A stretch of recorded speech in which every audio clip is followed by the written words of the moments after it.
Hello, welcome to GLITTERSHIP episode 49 for February 13th, 2018. This is your host, Keffy, and I'm super excited to be sharing this story with you. I'm sorry that it's been so long since I last brought you any fiction. To make it up to you, this episode is part of a double issue, which means that there are 6 originals and 6 reprints coming your way as quickly as I can get them out for you. I would also like to officially welcome Nivedita Sen as GLITTERSHIP's official assistant editor. She will be helping out with keeping the ship running smoothly and hopefully more on time than it has been in the past. Today we have a poem and a GLITTERSHIP original for you. The poem is 7 Handy Ideas for Algorithmic Shapeshifting by Bogi Tokac, read by Bogi herself. Bogi Tokac is a Hungarian Jewish agender trans person currently living in the U.S. as a resident alien. Her speculative fiction, poetry, and non-fiction have been published in a variety of venues like Clark's World, Apex, Strange Horizons, and podcast on GLITTERSHIP, among others. You can follow Bogi on Twitter, Instagram, and Patreon, or visit our website at www.prezzey.net. Bogi also recently edited Transcendent 2, the year's best transgender speculative fiction 2016 for Lacey Press. 7 Handy Ideas for Algorithmic Shapeshifting by Bogi Tokac. Try it now. Guaranteed enjoyment or your money back. Loss of life not covered under the terms of the user agreement. The classic original. Shapeshift to a surface color the inverse of your environment. Reverse chameleon. To confuse people. Shapeshift to duplicate a nearby object, then change as others move you around. Pulse in rhythm. Undulate. Who turned the sound off? For a drinking game. Shapeshift into a weasel for 5 seconds whenever someone drinks a stout. Some puns deserve to remain obscure. Mind. Wildlife needs to be careful around humans. To make a somewhat mangled political statement. Shapeshift into an object whose possession is illegal in the state and/or country you are entering. No human is illegal. Weaponize your thoughts. Fall under export restrictions. Make sure to read the small print. To receive blessings. Shapeshift into a monk when in the 500-meter radius of a Catholic church. Respond to Laudetur. Nunc et in aeternum. Practice. Works well in combination with previous. For the trickster types. Shapeshift into a set of food items, then change back to your original shape as the first person attempts to eat you. Do not change back. Change back after you pass through the alimentary canal. The plumbing. All water returns to the sea. To satisfy extreme curiosity. Shapeshift into a cis person at random intervals of time. Cry for 5 minutes. Change back. How did that feel? The GLITTERSHIP original short story is Granny Death and the Drag King of London by A.J. Fitzwater, also read by the author. A.J. Fitzwater is a dragon wearing a human meat suit from Christchurch, New Zealand. A graduate of Clarion 2014, she's had stories published in Shimmer Magazine, Andromeda Spaceways Magazine, and in Paper Road Press's At the Edge Anthology. She also has stories coming soon at Kaleidotrope and Podcastle. As a narrator, her voice has been heard across the Escape Artists Network, on Redstone SF, and Inner Zone. She tweets under her pen name as @AJ Fitzwater. There is a content warning for slurs, homophobia, and a lot of discussion of AIDS deaths. Granny Death and the Drag King of London. Monday, November 25th, 1991. Lacey James had been working for Redpath Catering for 3 months when Freddie Mercury died. Fuck, she mouthed around her fist, but harder into her numb flesh. The news was hours old, but still her oesophagus made odd, wheezy hiccups, and she couldn't swallow past the perpetual lump of granite in her chest. Fuck! All going terrible. The weird black sparkles that invaded her vision at a whiff of death would arrive soon. The awful memories of helping Nurse Stevie and Toad would nail her, or that creepy old lady that haunted funerals on her catering beat would turn up. Or all at once. Kitty, Stevie, Gingin, Toad, Paulette, Manil. Now Freddie, not another one. Not Freddie. No, hold it together. Big boys don't cry. The brick wall of the East End church. Where the hell am I today? Didn't do its job of holding her up, and she slumped behind the rubbish skip. She didn't care if that bastard Rocco docked her pay for a wet and dirty uniform. She didn't care about the latest job rejection letter crumbled in her pocket. She didn't care if the cold bricks made her back seize up. There'd be no sleep tonight. The back door pinged on its spring hinge, banging off the scabby handrail, and Lacey sprang to her feet. "Oi!" Rocco Redpath barked, all 6'2" of his dirty blondness. "How long does it take one to take out the rubbish? Move one's dyke arse." "Not a dyke, asshole." Lacey let her square, ragged nails do the work on her palms. "Coming! You better be." The stagnant scent of cabbage and wine biscuits gusted out as the door banged shut. Why do I have to keep on putting up with this git? Because I can't get a serious job in this town. No one wants a dyke import, you loser. Lacey knuckled her dry eyes and straightened her ill-fitting jacket best she could. The darts under the arms made it too tight across the chest, even though she'd bound up with a fresh ace bandage that morning. Come on, loser. Be the best king Freddie'd want you to be. Inside, the strange blast of cold concrete and oven heat sunk claws into Lacey's flesh. She bit her lip hard to hold back another dry-heaved sob. Breathing deeply sometimes delayed the black sparkles. But this was a funeral. They were bound to come. Stainless steel clanged, ovens whooped, crockery clattered, scones hunkered everywhere. Girls in too tight skirts bickered with two young chefs in too skinny pants. Rocco Redpath lorded over it all. Redpath sounded like a lad, but he dressed St. Paul's, pretending he was James Bond on a Maxwell Smart budget. "Jesus, you Kiwis are all so bloody lazy," he sneered, the perfect villain. "What's the matter, Lace? Who took a dump in your cornflakes?" "Only my friends call me Lace, asshole."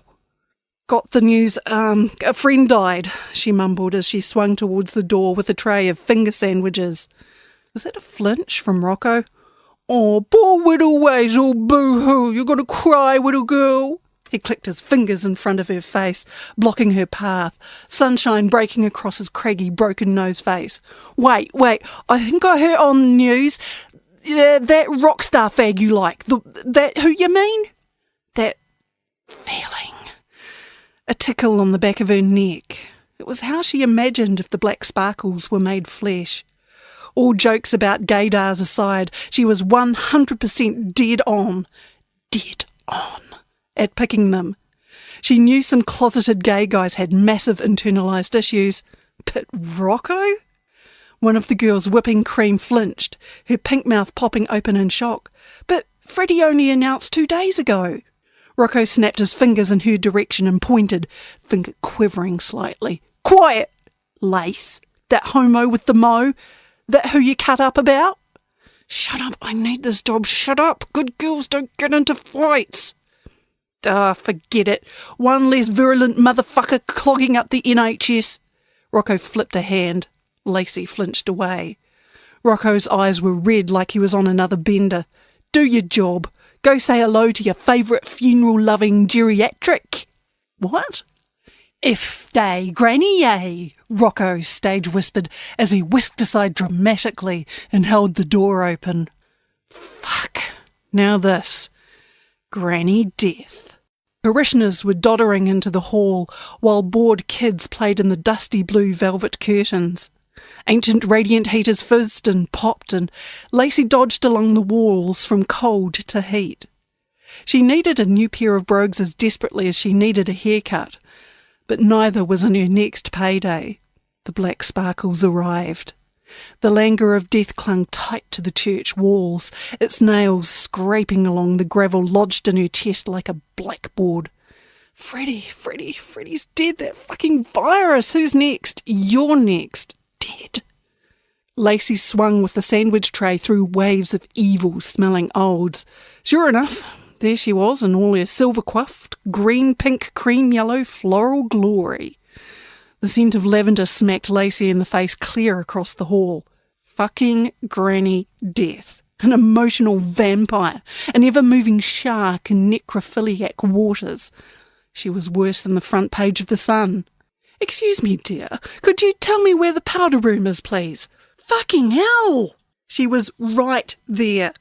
Her face wrinkled by a smile and expectation, but still oddly smooth. Her eyes went blue like Lacey had expected, but a very light green. God, I spaced out again. Concentrate. They'll send you right back to the loony bin. Where it always is in these cold concrete pits of 1950s hell, you creepy old bat. Down that ramp by the kitchen, then straight ahead. Thank you, dear. Granny Death's walking stick thumped a death march on the heel-scarred floor. Lacey bit her free fist again, squeezing her eyes shut. They made a liquid pop when she opened them. The black sparkles parted just enough. In between the strands of perfectly set silver hair in the back of Granny Death's head, a gold eye stared out at Lacey, bloodshot, like it had been crying. What the... That's it. They said this is what happens to girls who wear too much black. I've got that fucking virus and it's made me batshit. The idea of some loony old lollipop lady going around churches scaring the bejesus out of mourners weighed heavy. If she turned up at Freddie's funeral, I fucking swear. The stench of ammonia and cheap soap hit Lacey full in the face as she pushed into the ladies' toilets. Granny Death leaned against the cracked sink, hands folded primly before her. "Well, this is interesting," she said. "What?" Lacey pulled up short. The finality of the door boom sealed her in. Oh, shit. What if she's some sort of serial killer? "You can see." "What?" Granny Death sighed and rolled her eyes. Lacey shuddered, imagining that third eye doing the same. "Come now, dear. I know you're not stupid. I don't have all the time in the world. There are other funerals to get to today. What did you see?" "Freddie, help me. That fucking virus is eating my brain." I get black sparkles," Lacey stammered, wriggling her fingers beside her temples. "But you've got an eye in the back of your head." Granny Death's stillness disturbed Lacey. "Come on, this is absurd." "What do you mean, she demanded, hands on hips in an attempt to make herself bigger. "You have an eye in the back of your head, lady." "I mean, because usually they see horns," Granny Death twiddled her fingers above her head, "or hooves or wings, sometimes just bloody stumps of wings, depending." "On what?" Lacey glanced behind her, but no one came in. No rampaging horde of hellbeasts? Granny Death chuckled as if she could hear the noise constantly taking up space in Lacey's head. "Whatever their gods pleases them, whatever they think lurks under the skin of a harmless old lady." Lacey backed up 2 steps. "Lady, there is no God in this world if AIDS exists. There's an explanation for everything. I'm having a meltdown because it's a bad day. You don't seem harmless to me. What are you? What's with all the funerals?" So you've seen me before." Granny Death stroked a beard that wasn't there. "Damn right. I see you stuffing sandwiches in your handbag at least twice a week." Now it was Lacey's turn to fold her arms, but it didn't have quite the same effect as Granny Death's quiet poise. "Is this how you get your jollies? Knocking off the catering staff, scaring them into not reporting you to the police?" Granny Death didn't stare at Lacey like she imagined a wacko would size up their prey. "You have questions. You deserve answers." Granny Death scooped up her walking stick and took an assured step towards Lacey. "I take the sandwiches because I like them. No, I don't like scaring people. Funerals are hard enough places as they are, and people who see," Granny Death scratched the back of her head, "do so because they are close to the end of the line. Oh, God, I do have that fucking virus." Despite her tiny stature, Granny Death came face to face with Lacey, She continued, "You have lost someone very dear to you recently. That agony slices through the templace. We feel those cuts." Lacey flinched, but Granny Death didn't pat her on the shoulder awkwardly in comfort. She didn't even say she was sorry. "What's the point of saying you're sorry to the bereaved anyway?" The black danced close around Lacey's vision again. Granny Death nodded. "When you're ready for the full truth, we'll be ready for you. We'll find you. We need more good people." Granny Death pushed out through the toilet door, her lavender scent obscuring the dankness. "Wait," Lacey called. "Who is this we you speak of?" The third eye winked, and Granny Death glanced back. She didn't smile or grimace, sneer or raise her eyebrows. "Death," came her quiet reply. "I work for the entity you know as Death." Tuesday, November 26th, 1991. Even the tube couldn't lull Lacey into a desperate rest. Calling in sick allowed Rocco a hysteria-tinged rant about lazy Kiwi dykes. The tea bags her flatmates had left for her, what she had stolen from the Redpath pantries had run out, gave her no sense of comradeship. Throwing the letter from Gore, New Zealand unopened into the rubbish extended none of the usual satisfaction.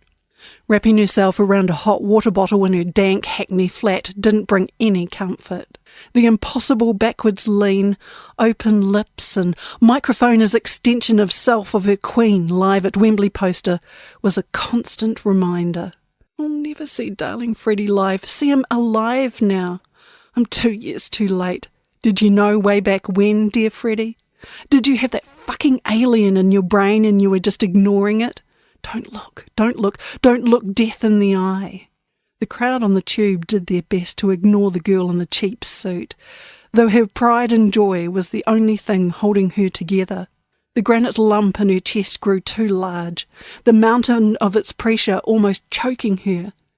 The younger ones eyed the AIDS posters like they'd leap out and bite them.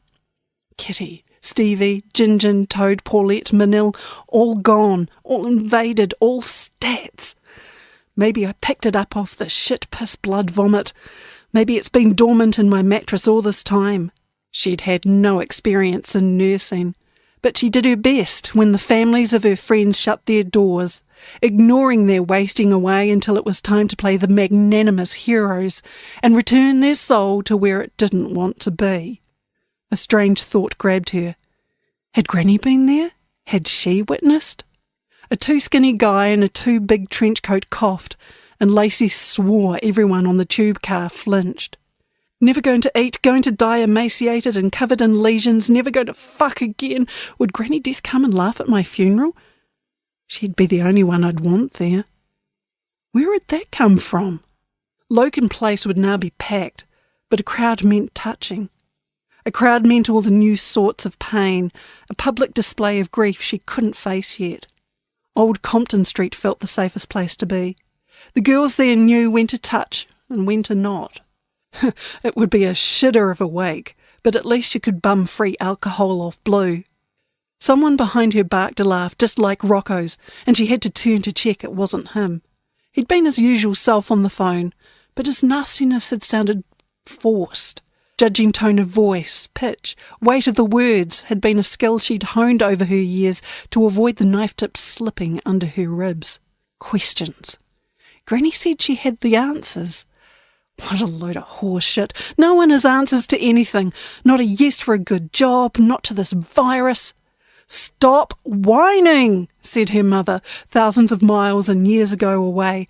Why can't you just wear a dress like all the good little girls? You'd look so much prettier. I don't want to be pretty. I want to be handsome.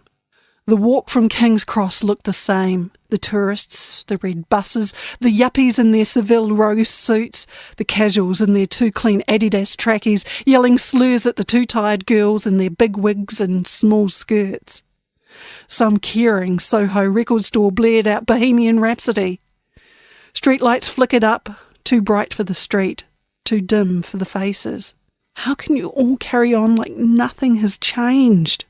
It had taken Lacey an entire year to work up the gumption to walk back onto Old Compton Street after a disastrous first visit to the Pembroke and Earl's Court.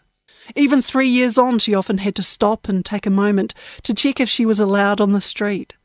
But women in suits or ripped jeans and plaid either ignored her or offered small up nods. Lacey shivered, resisting the urge to touch-check the mascara on her upper lip and sideburns. Her chest binding and suit were all right, but just all right. She didn't have the money to keep up with Soho. I like my suit. My suit likes me. The door to the bell jar was propped open. Lacey watched a pair of kings enter the Black Moor before working up the courage to approach. Flipper sat inside the stairs on a slashed-up chair, licking closed a thin rollie.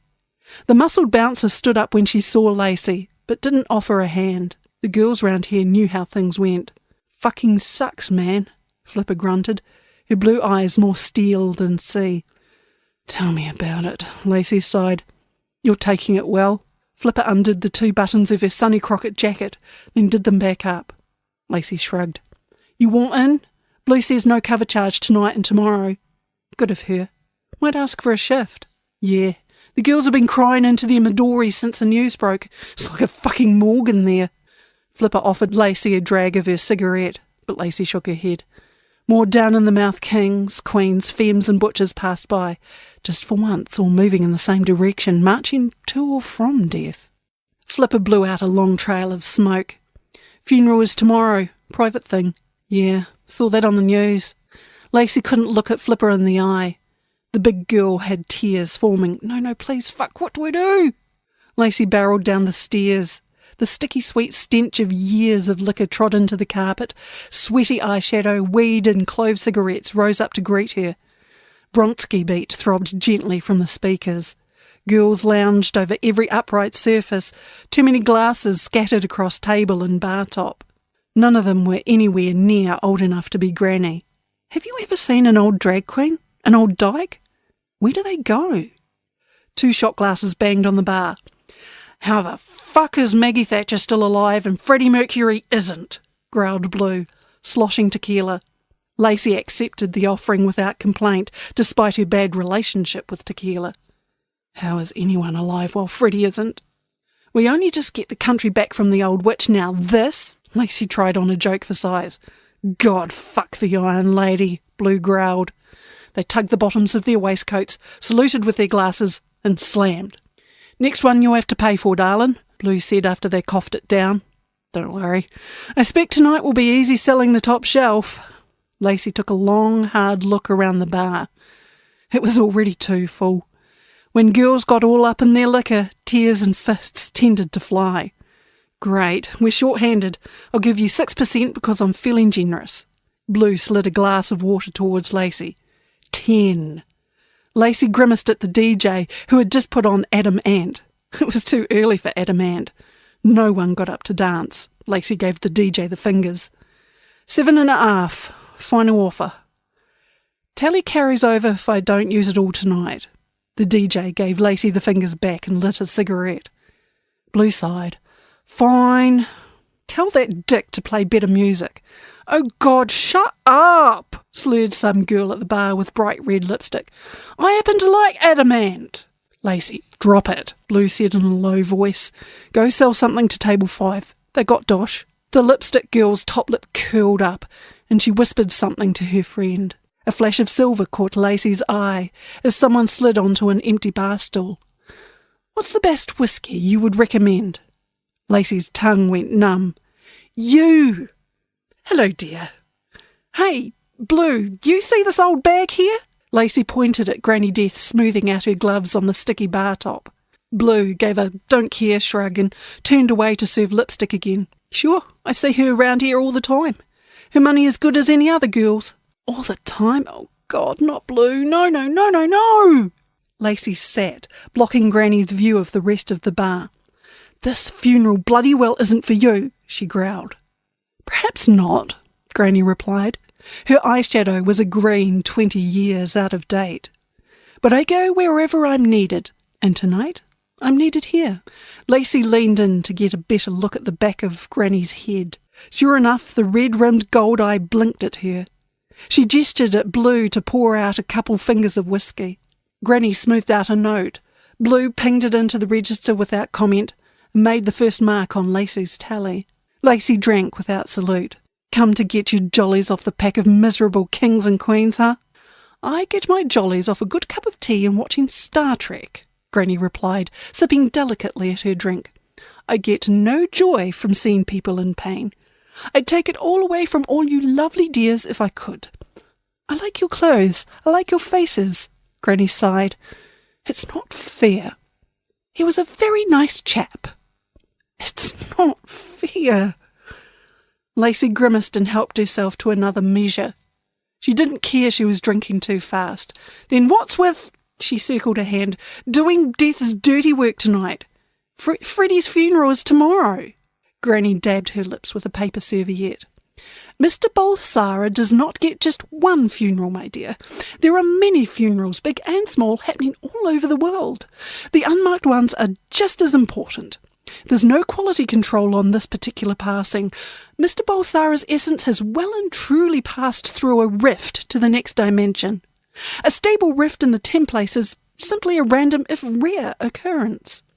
Lacey rudely crunched ice through the speech. Nice line, Grandma. Granny placed the glass carefully on the bar. I am no one's grandmother, let alone anyone's mother. This is a calling, not a job. And besides, despite what this form may allude to, I could not procreate if I wished to, which I do not. Bloody hell! I have another more important reason to be at this particular funeral, Granny continued. I am here for you. Lacey slid backwards off her stool, hands up. Whoa there now, whack job.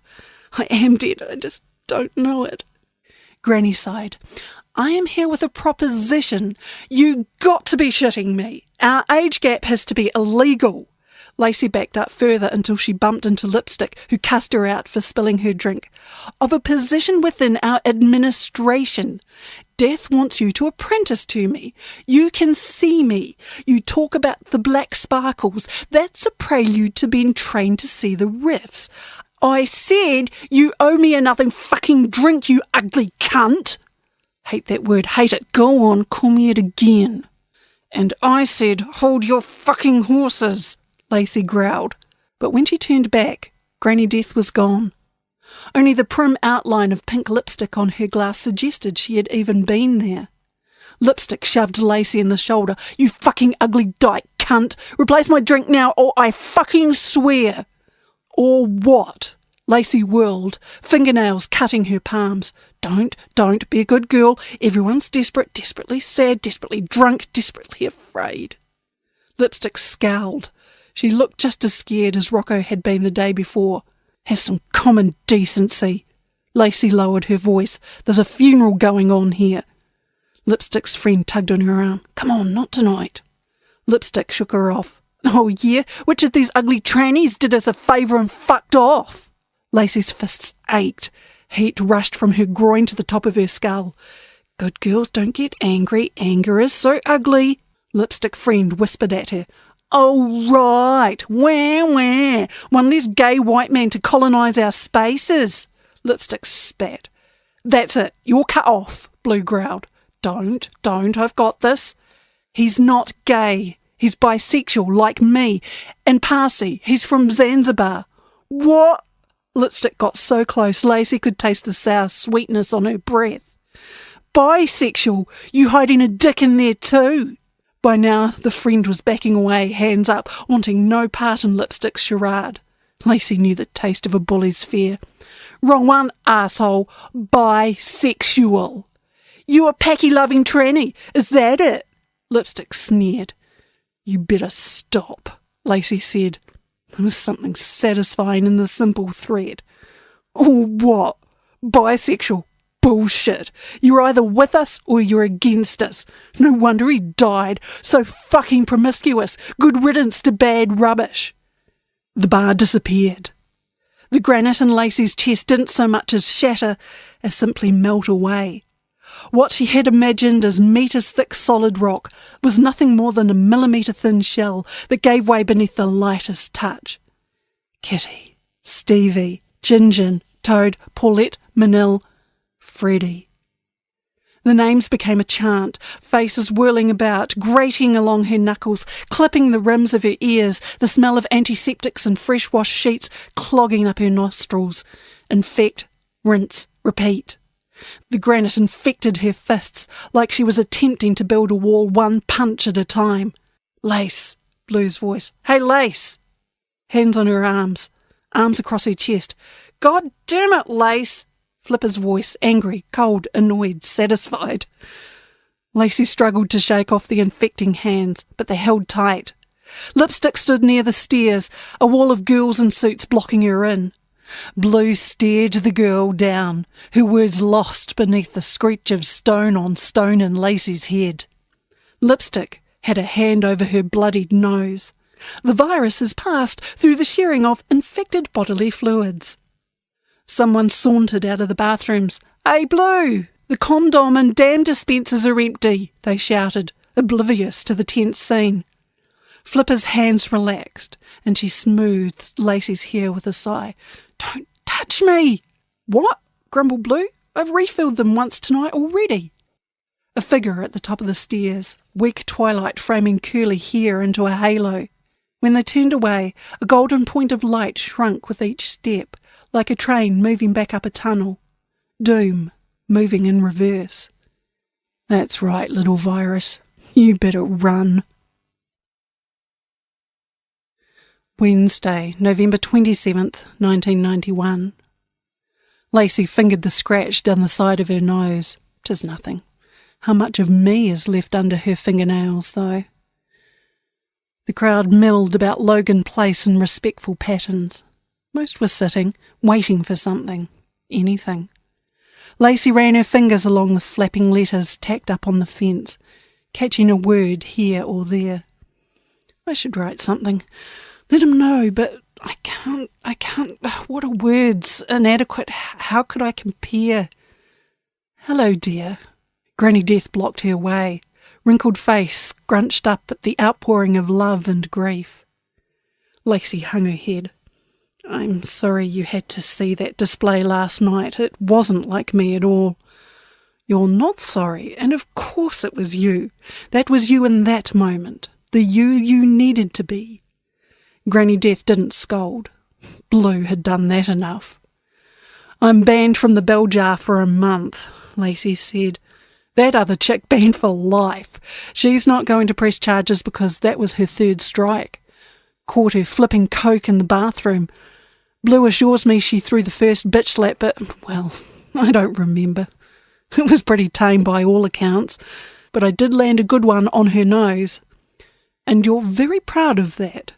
First and last, Granny. First and last. But it felt good. Flick of the wrist, and you're gone, baby. Lacey looked up from her battered sneakers, raised an eyebrow.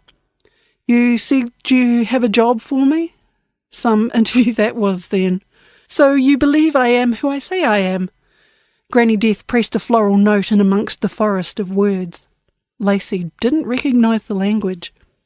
No. Yes. I don't know. Lacey sighed and rubbed her eyes, catching the edge of the scratch. She licked blood off her finger. Everything's weird, heavy and light at the same time. I wouldn't be at all surprised if I'm having a dissociative break. Yes, it has been a strange few days, Granny Death replied, sounding surprised at being surprised. She pulled the shade of a tree around them, and the quiet murmur dampened further. What do you want to believe? Granny continued, taking out a pack of hard mints. Lacey sucked the lolly thoughtfully until the taste stung the back of her nose. That Freddie isn't dead, she said, voice as meek as if her mother stood over her. It doesn't work like that, Granny said. We only see them to the edge of the rift. What becomes of them after, Death doesn't even know. You make Death sound like some semi-decent kind of person, Lacey said. As far as employers go, they're better than most, Granny said. It's a service someone has got to do, and the benefits aren't all that bad. Form of your choosing, extended lifespan, free lunch. You get to know who does the better catering, Granny admitted. Suddenly her eyebrows lifted. Expecting a spectral figure in a black robe come to put her blood on the dotted line, Lacey turned to follow her gaze. Rocco Redpath slinked through the crowd, features set in a brokenness Lacey could never have imagined his rat-like face achieving. He held the hand of a handsome muscle man. Lacey couldn't move, couldn't breathe. Rocco was right in front of her. He flinched, shuffled a little. Muscle said, "You right, love?" Lacey gave her boss a nod. Rocco nodded back, fumbled in his net shopping bag. A peace offering. A packet of PG tips. He melted into the crowd. "So I'm beginning to suspect I don't just see things when it comes to death," Lacey said. "I knew about Rocco, and it wasn't just gaydar. Not sure if I forgive him, though." "You don't have to," Granny said. "Let time do its thing. Life has a way of surprising you." "Does life have an admin division too?"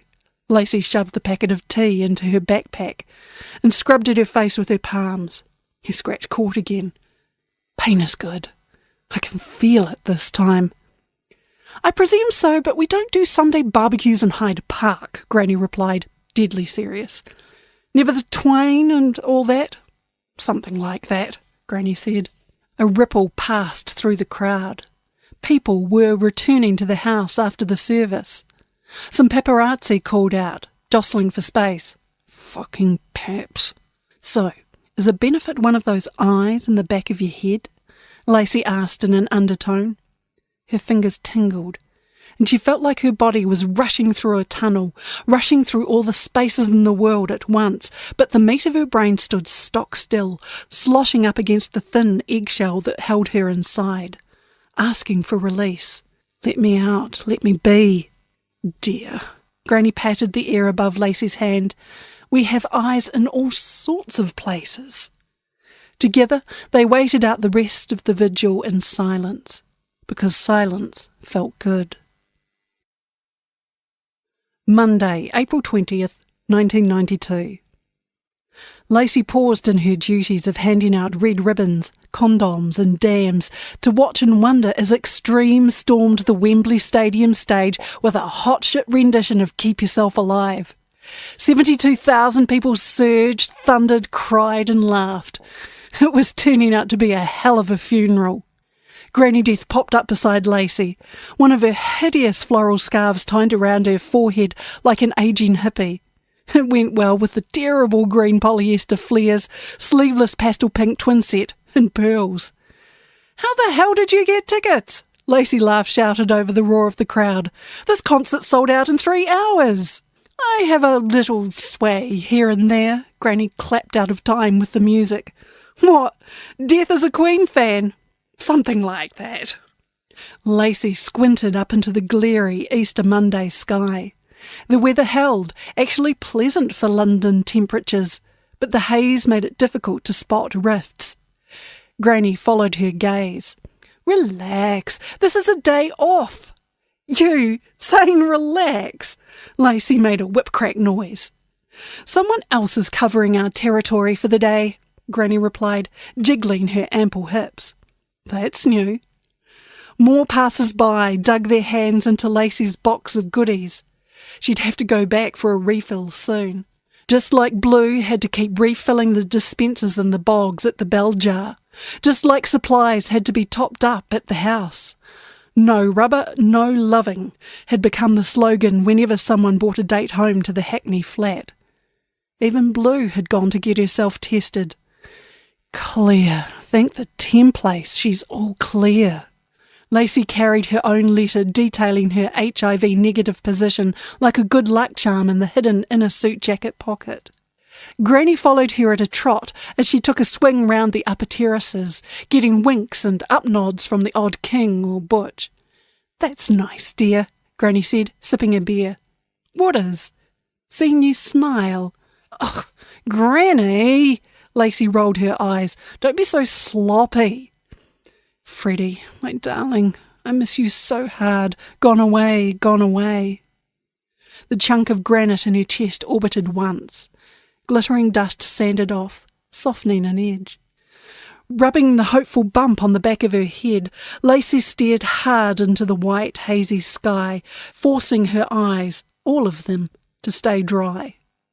With a gleam like the dust from the fresh edge in her chest, a rift pondered its way open over the top of the stadium. "Granny, look!" Lacey pointed up. "That's the biggest I've seen yet." "Well done!" Granny clapped her hands, bouncing in place.